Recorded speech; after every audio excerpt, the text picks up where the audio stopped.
morning Luzon, Visayas, Mindanao. San man panig naman po yan guys. Ngayon lang natin gugulayin yung natin guys, puso kahapon. Kasi run out kahapon, maghapon. Yan. Dito yung pagguli ng ano guys, puso ng saging. Tanggalin mo yung ito, yung maliit, yan yung matigas na. Ito, parang pansit-pansit nya. Kopi pa tayo, kopi.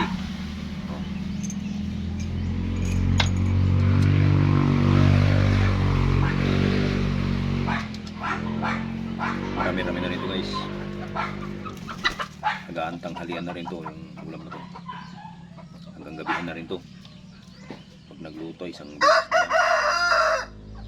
Para painit-painit na lang pagdating ng hapon. Painit na lang. Ito yung ano lang, simpleng ulam, at least may laman ng tiyan. Dahil hindi naman tayo mapili sa mga pagkain guys. Okay, thank you for watching. Sana di magsasawa sa aking video. God bless us all. Right.